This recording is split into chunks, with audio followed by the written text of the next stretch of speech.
Matt's heart dropped as he realized he had made the biggest mistake of his life. He knew he was in deep trouble when the owner of the facilities firm he worked for requested to see him immediately.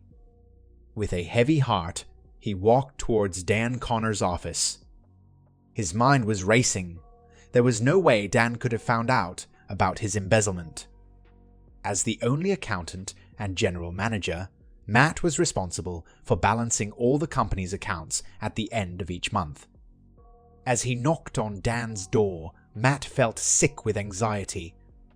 He tried to reassure himself that Dan never checked the detailed accounts unless there was a major discrepancy in the balance sheets. After all, Dan was more concerned about his expensive suits, fast cars, and chasing women. But as soon as Matt entered, he knew his illusion of safety was shattered. So I guess the question I need to ask is, how long have you been stealing from me? Matt's head spun with panic. What? I have no idea what you're talking about. He continued to deny any wrongdoing until Dan produced transaction logs showing a significant amount of money had been transferred to one of Matt's personal accounts before being paid back to the company. He knew there was no escape now. He had been caught red-handed. I'm really sorry, Dan. I just needed a short-term loan until the bridging company came through. Otherwise, we would have lost the new house that Susan had her heart set on. I didn't steal it. I paid it back as soon as I could, and before the end of the month. I don't know what they'll charge you with, Matt. Theft or fraud. Maybe you could even be facing jail time. And even if you do manage to avoid that, you're most likely going to lose your job. I can't trust someone who has done something like this. Please give me another chance. It was a moment of weakness. I've been working for the company for almost 20 years, and I've never even thought about doing something like this before.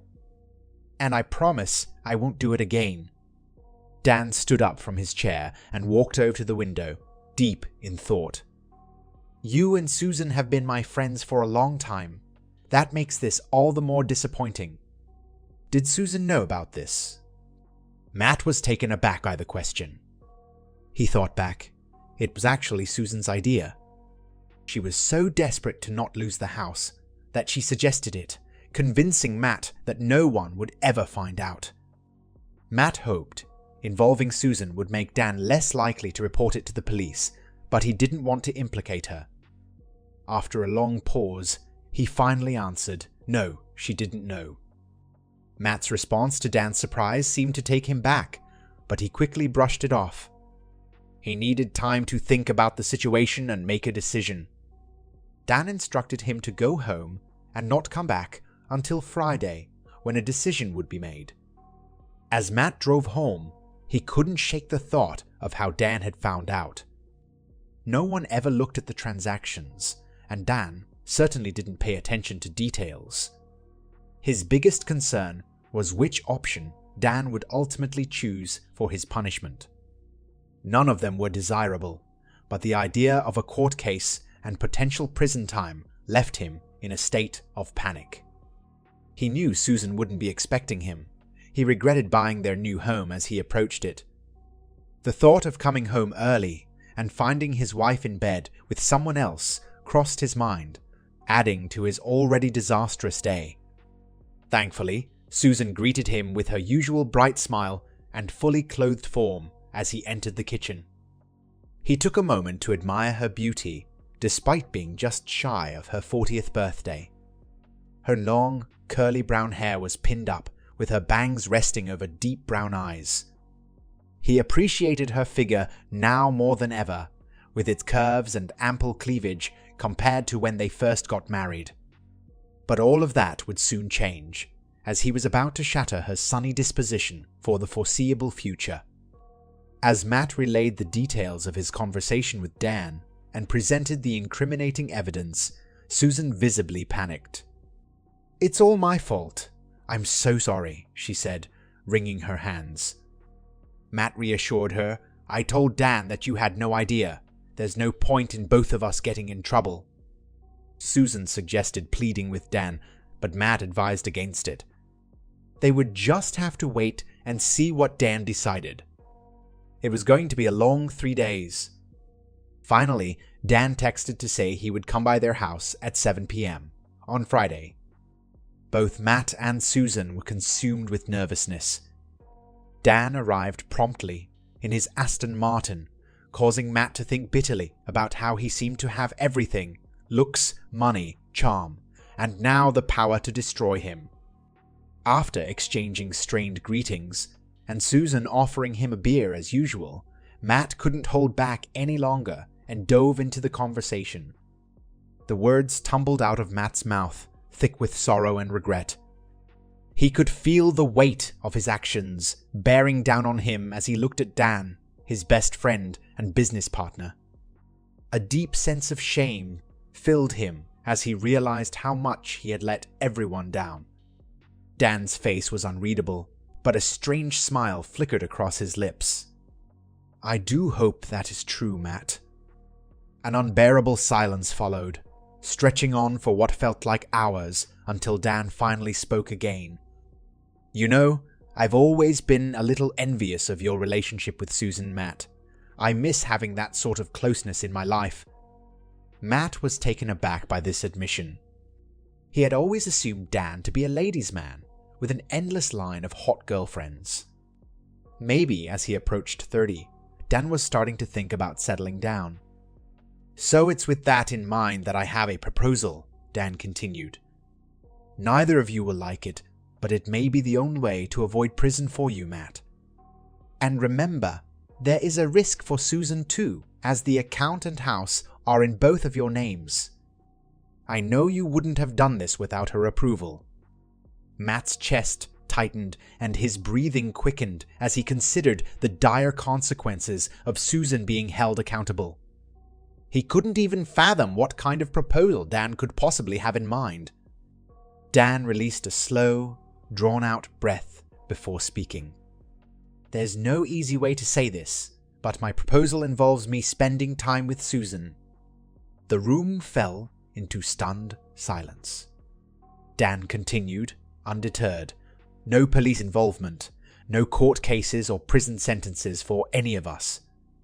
You both keep your jobs and relationship intact, but I get to spend every Friday night with her." Matt's voice barely above a whisper, he exclaimed. "You can't be serious." But Dan was deadly serious. "I've desired Susan for years, and this is an opportunity I simply can't resist." Susan pleaded for another option. "We can pay back more money, anything but this." But Dan cut her off. "This is my only offer. And let's be honest, I'm not exactly hard on the eyes. Maybe once things settle down, this arrangement won't be too uncomfortable for any of us." Susan begged for time to consider it, but Matt's head was spinning with anger. "You can't seriously be considering this, babe? Are you crazy?" "Desperate for any other solution," Susan responded. "We've been trying to think of alternatives all week." Matt seethed as he glared at Dan. "You're a despicable low-life scum. It's a sickening idea." But Dan just smiled in return. "That may be true, Matt, but I'm not a thief like you are." He then turned to Susan. "If we're going to do this, we need to start now. No more time for you to try and find a way out of it." After 15 minutes of shouting and accusations, Dan finally stood up and announced, "It's decision time. Either I walk out to my car or upstairs with Susan." He held out his hand towards her. With a moment of hesitation, Susan took it and led Dan through the living room and up the stairs. Matt was left sitting in shock, his body collapsing back onto the chair. Susan looked back at him as she climbed the steps. "There is no alternative, Matt. It'll be okay." But Matt couldn't shake the feeling of betrayal as he watched them disappear into the upper level of the house. Time seemed to stand still for Matt as he sat in the living room, his mind reeling from the shocking conversation that had just taken place. The room was silent, except for sound of his own ragged breaths. His thoughts immediately turned to what was happening upstairs, where he could faintly hear movement and a muffled conversation. Then, the unmistakable sound of someone sitting on the bed. Minutes passed like hours as Matt strained to make out the noises coming from above. He heard the first creak of the bed frame, followed by whispered words, and then a surge of passion as two people began to have sex. The sounds grew louder and more urgent, with repeated squeaks of the bed and muffled groans filling the air. Matt felt like he was losing his mind as he listened to this intimate moment between his best friend and his girlfriend. Finally, after what felt like an eternity, there was a loud exclamation of pleasure and a satisfied moan. Matt's heart sank with shame and guilt as he dried his tears and composed himself, expecting Dan and Susan to come downstairs at any moment. But instead, there was only more muffled conversation and movement from upstairs. As the minutes ticked by in silence, Matt couldn't help but think about Susan and whether she was okay. Just when he thought he couldn't take it anymore, he heard something again, the faint sound of the bed squeaking once more. He crept to the foot of the stairs and strained to hear more, catching snippets of Dan's voice. "That's it, baby. You're doing the riding this time. Those birds are fucking awesome. Stick them in my face." But what was most unsettling were the constant whimpers coming from Susan, mixed with occasional yes and Matt stood frozen in disbelief, unable to tear himself away from this private moment between two people he cared about. The walls of the house seemed to close in on Matt, suffocating him with their silent judgment. He couldn't take it anymore. He had to get out. Without a second thought, he rushed out the front door and began walking aimlessly down the street. As he walked, his thoughts were consumed by the image of Susan in bed with Dan. Was she enjoying it, or was she just putting on a show for him? The thought made his stomach churn. He couldn't help but wonder how vigorously she had argued against the idea, knowing that Dan was 10 years younger and undeniably handsome. Here he was, walking alone while his wife was with another man. By the time he reached the park, his thoughts had shifted. He realized that Susan was doing this to keep him out of jail, and he needed to get back to the house to make sure she was okay. As he approached the house, he saw that the Aston Martin was still parked outside. His heart sank as he entered the quiet house. Making his way to the kitchen, he grabbed a cold beer from the fridge and turned to see Susan standing behind him in a short robe. They both looked at each other in awkward silence before Matt managed to speak. "Are you okay?" he asked, trying to sound calm. Susan gave a small smile and nodded. "I am. Thanks for checking on me," she replied before explaining. "He's being decent, nothing rough or weird, just regular sex." Matt couldn't believe what he was hearing. "I'm sorry if you could hear things," Susan added apologetically. Matt shrugged, trying to brush off her words. At least it's over. But Susan's next words caught him off guard. Actually, he wants to go again, she said with a sigh. "He was thirsty, so I came for a beer and wanted to check on you." "Jesus," Matt muttered under his breath, feeling sick to his stomach. "He must have been saving this up for you." For a moment, they both stood there in awkward silence before Susan spoke up again. "Why don't you go into the den? It might be easier for you." Matt had been holed up in the den for what felt like an eternity, trying to come up with a solution to their current predicament. The weight of responsibility and frustration pressed down on him as he heard footsteps making their way down the stairs toward the hall. With a heavy heart, he went out to greet Dan, who was stifling a smile before breaking the awkward silence. "Listen, I know this isn't easy for you, Matt," Dan began, his voice sincere. "I promised to treat Susan with complete respect, and I really can't thank you enough for allowing me to spend time with her. I hope this gets easier for you, and obviously work issues will remain between us." Raging inside, Matt wanted to tell Dan that they had no choice in the matter, but instead all he could muster was a curt response. "Don't thank me. You gave us no choice at all." Dan and Susan both looked uncomfortable, sensing the tension in the air.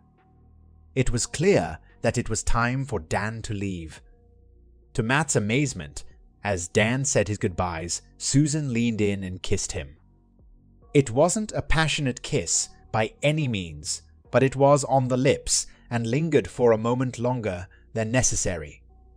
Before Matt could say anything, Dan had already left. He turned to look at Susan, bewildered and speechless. Confusion and anger filled the air as Susan's mistake was revealed.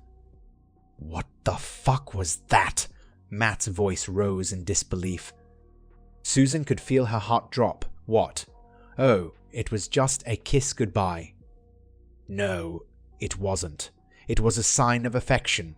"I guess you had a nice time after all, and I shouldn't have been so worried." Matt's tone was laced with bitterness. Susan's cheeks burned with frustration. "I can't believe your boss just fucked me 3 times, due to your actions, I might add, and you're bothered about a goodbye kiss."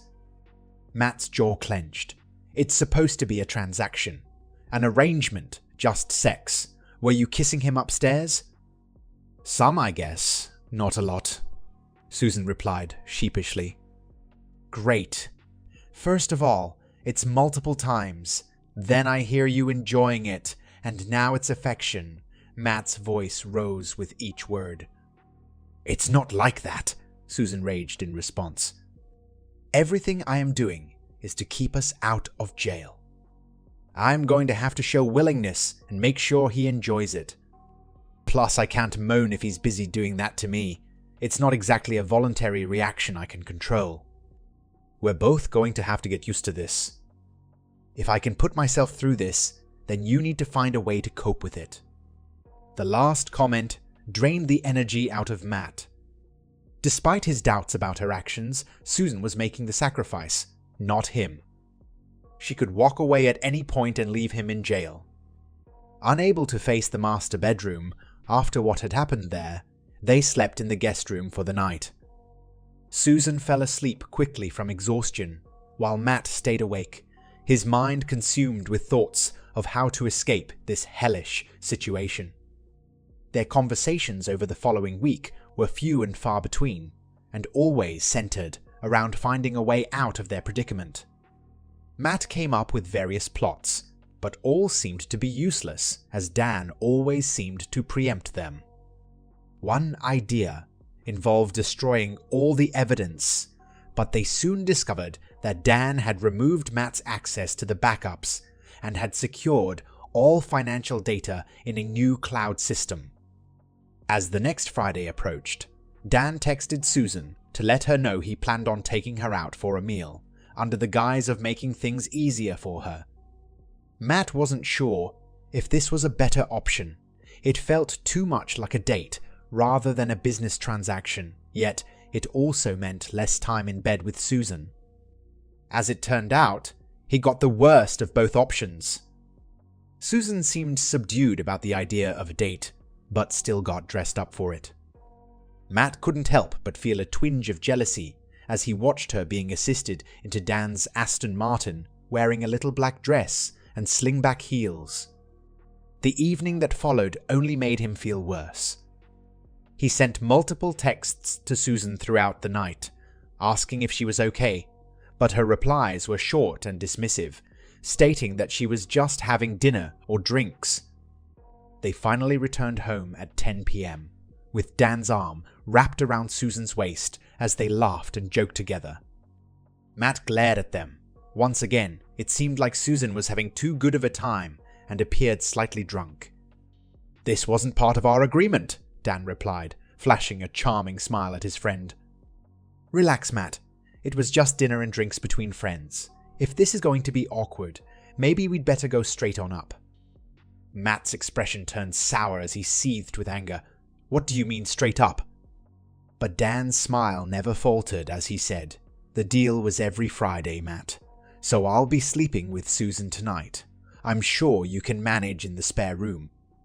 Even through her drunken haze, Susan sensed the tension between the two men. Fearing that Matt might attack Dan, she quickly guided him into the kitchen, whispering soothing words in his ear. "It will be okay, hon," she whispered. "I'll quickly sort him out, and then pretend to go to sleep drunk. Remember, we don't have any choices." Matt begrudgingly retreated to the den, feeling powerless and angry. He could hear Dan and Susan going upstairs, Susan's giggles ringing in his ears. He hoped it was all an act for Dan's benefit, but a small part of him wondered if it was meant for him. Exhausted and frustrated, Matt finally fell asleep in the spare room. But every time he woke throughout the night, he could hear the bed squeaking down the hall as Dan and Susan carried on their affair. In the morning, when he went downstairs, he found Dan already sitting at the table while Susan cooked breakfast. His patience reached its limit. "Fuck off, Dan," Matt spat out.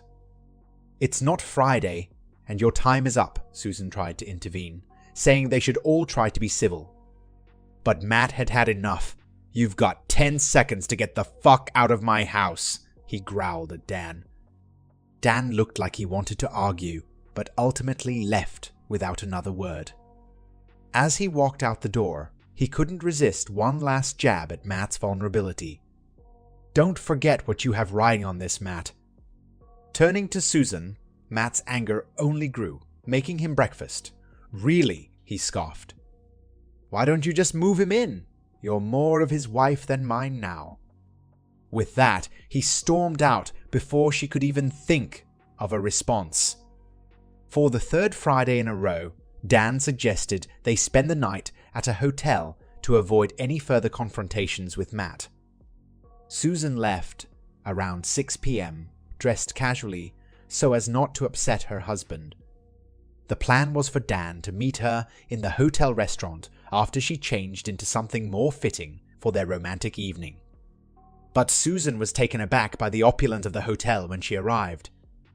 Her casual clothing felt out of place amongst the grandeur. She collected the key to their pre-booked room and was surprised to find it was a luxurious suite. There were flowers on the side table and 2 gift-wrapped boxes on the bed. Opening the larger box, she found a stunning silver satin dress with a halter neck and thigh-high slit. The second box contained a red satin basque, matching thong, and luxurious black-seamed stockings. Susan hesitated, her hand hovering over the elegant dresses laid out before her. With a feeling of curiosity and excitement, she decided to try them on. To her amazement, they all fit her perfectly, hugging her curves in just the right places. She couldn't help but feel a surge of confidence and self-assurance as she admired herself in the mirror. Without a second thought, she made the decision to keep them on and headed down to the restaurant. As Dan caught sight of Susan, his jaw practically dropped to the floor. She looked absolutely stunning in those dresses, and he couldn't help but feel a sense of pride and satisfaction at how good she looked by his side. The dinner that followed was nothing short of exquisite, with wine flowing freely and a charged atmosphere between them, both knowing what was to come later. As the night went on, Susan found herself becoming more relaxed in Dan's company, no longer fighting against their arrangement, but embracing it fully. And when they finally returned to their suite, the way Dan slowly undressed her was nothing short of sensuous. She reveled in his reactions to her lingerie, the way the basque accentuated her curves and the stockings felt like pure luxury against her skin. Dan proved to be an attentive and skilled lover, leaving Susan feeling fulfilled in ways she never imagined possible. But as the morning light crept through the curtains after yet another round of passionate sex, Susan slipped into her casual clothes with a heavy heart. She knew she couldn't risk taking any of these items home with her. It was too risky for Matt to discover their secret. So they came to an agreement that Dan would keep everything at his house for future use. But as Susan lay awake next to Dan, her emotions were in turmoil. Guilt gnawed at her conscience, but she couldn't deny the exhilarating rush she felt from this forbidden affair. Meanwhile, Matt couldn't shake the nagging feeling of unease that had settled in his gut. As Saturday morning came and went without a word from Susan, he couldn't help but feel a growing sense of distrust towards her. He knew Dan was likely taking advantage of her again, and deep down, he doubted if she even tried to resist. It pained him to think that their marriage was on the brink of collapse because of this arrangement. For Susan, the guilt only seemed to intensify with each passing day. She knew that kissing Dan at breakfast that one time was a terrible mistake, and she was starting to question whether this whole arrangement was worth it. Despite her material desires being fulfilled by Dan's wealth and extravagance, she couldn't deny the intense physical connection they shared. And while she hoped Matt would eventually come around and accept their arrangement, she couldn't ignore the fact that their relationship had become distant and strained. She missed the steady presence he once provided in her life, but it seemed like a distant memory now. She tried to reassure him that she was handling things well and he shouldn't feel guilty, but her words fell on deaf ears. In her heart, she still loved Matt deeply and regretted the position they were now in. On a dreary Monday morning, Dan approached Matt at work and informed him that he would need to cover an out-of-town training event on Wednesday and Thursday of that week. Matt's suspicions were immediately aroused, but he knew he had no choice but to agree. His job was too precarious to risk refusing.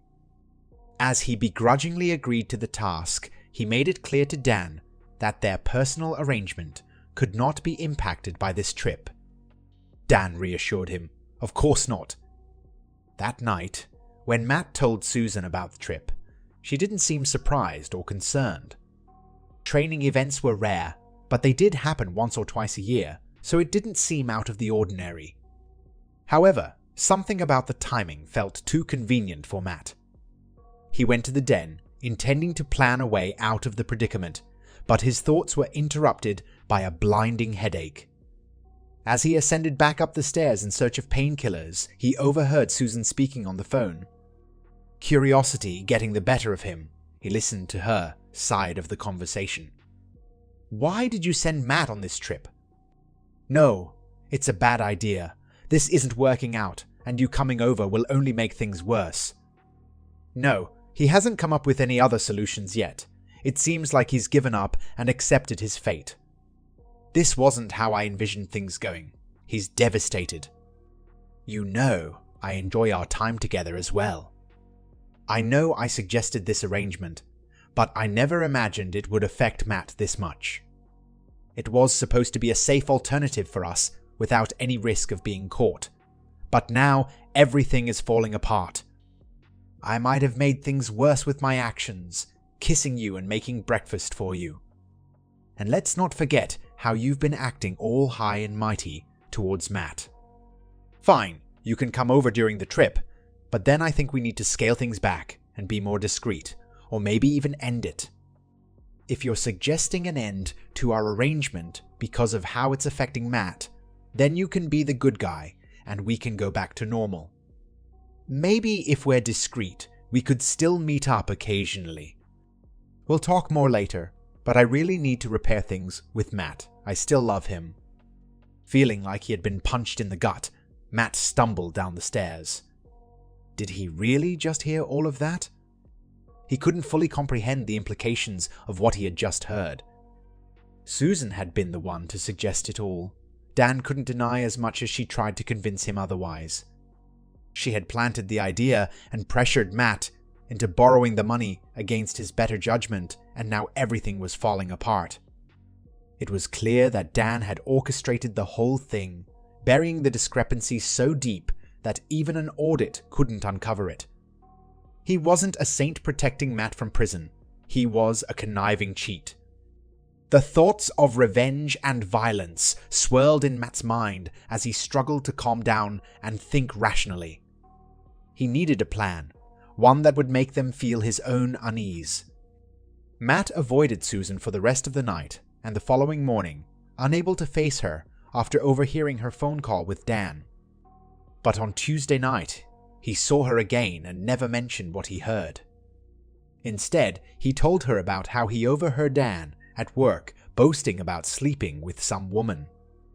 Matt worried that Susan may have been mentioned by name. The next day, he left early for his trip, but not before Susan professed her love for him. He managed a brief smile before pretending to be distracted by checking his schedule on his phone. Later that morning, Dan arrived at Susan's house and she immediately asked about the boasting. But Dan denied any knowledge of it, accusing Matt of stirring things up. Confused and unsure who to believe, Susan discussed the situation with Dan in between bouts of sex. She couldn't help but feel that something was missing from their relationship, an emotional connection like she had with Matt instead of just physical pleasure. Before leaving on Thursday afternoon, Dan convinced Susan to continue their affair, but she made it clear that this would be their last time together until they sorted things out with Matt. As Dan left the house, he stopped short when he saw it. A large kitchen knife stood upright in the gleaming hood of his Aston Martin. All 4 tires had also been slashed. He frantically looked around but saw no one. He went back inside and told Susan, both of them panicking at the thought that Matt may have found out about their affair and sought revenge on Dan's prized possession. But it could also be kids, or someone jealous of the flashy car. It wasn't the first time it had been vandalized. Susan called Matt, pretending to ask about his course, and he casually confirmed that it was dull and unnecessary for him to be there. He never mentioned Dan or seemed upset. Susan relayed this information to Dan, hoping that maybe it was just some kids after all.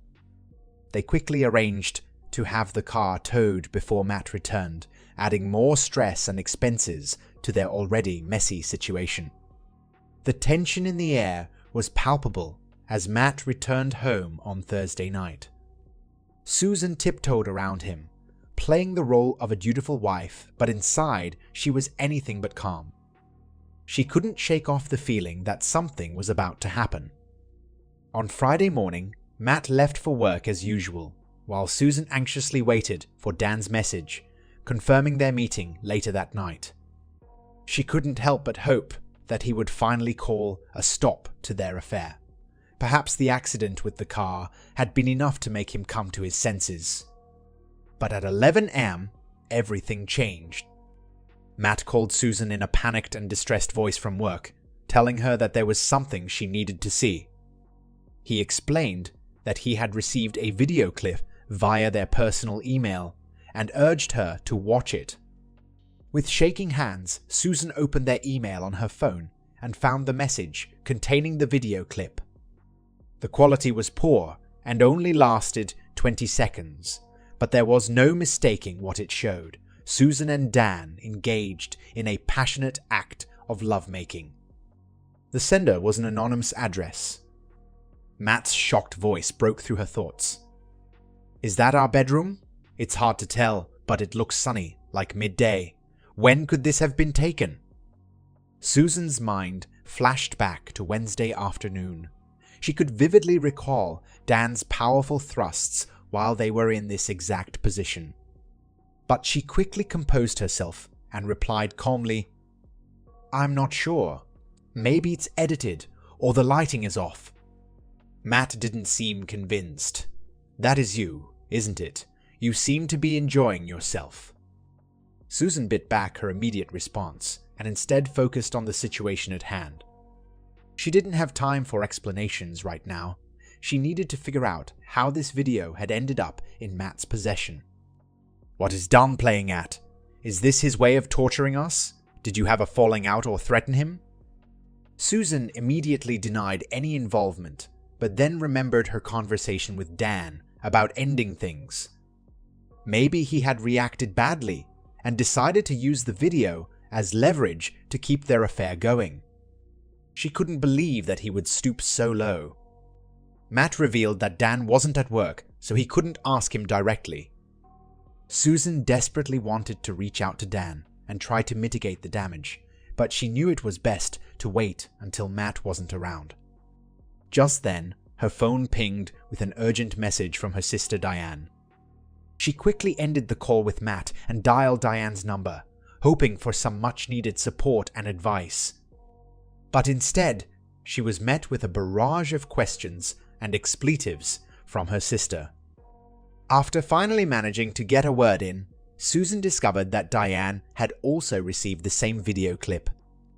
As her phone continued to ring with calls and messages from her close friends and even her mother, Susan realized that this was not just a private matter between her, Matt, and Dan. The entire world seemed to know about their affair. Furious and overwhelmed, Susan tried calling Dan multiple times but couldn't get through. It was clear that he was avoiding her.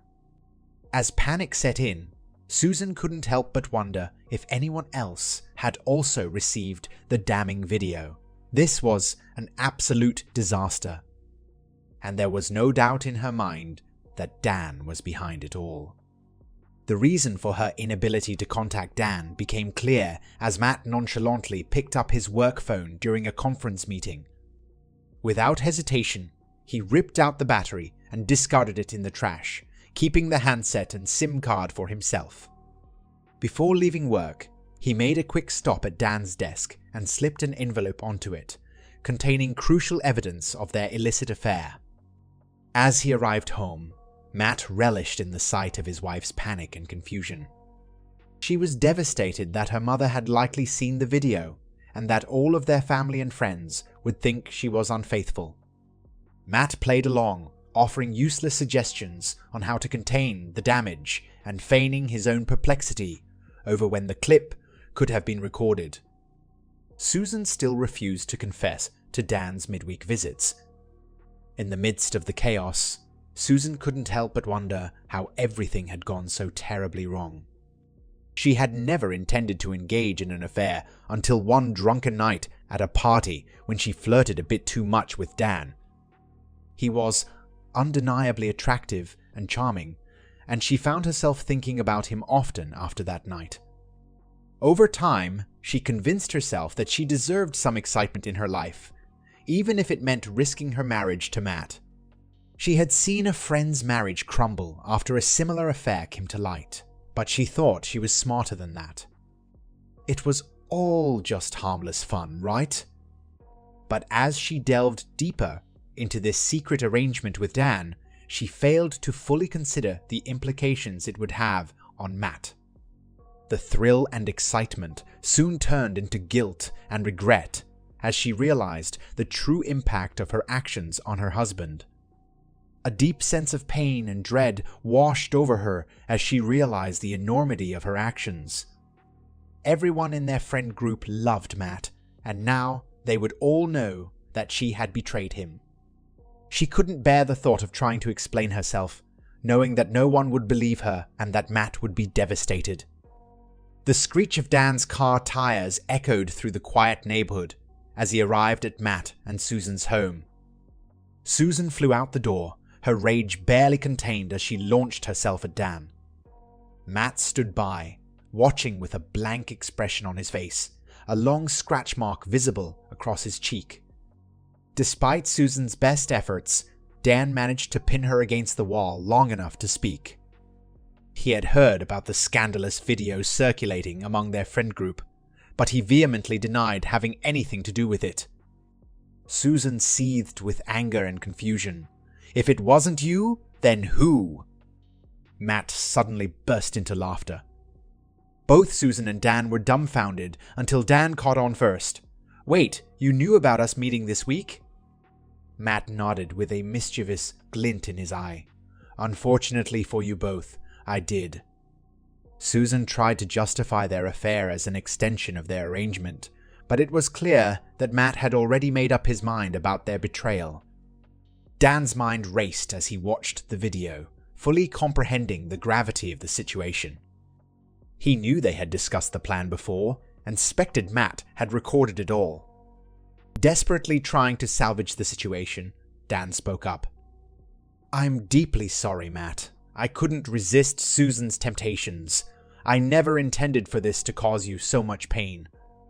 It was a lapse in judgment on my part, and I will end the arrangement and take responsibility for any financial irregularities."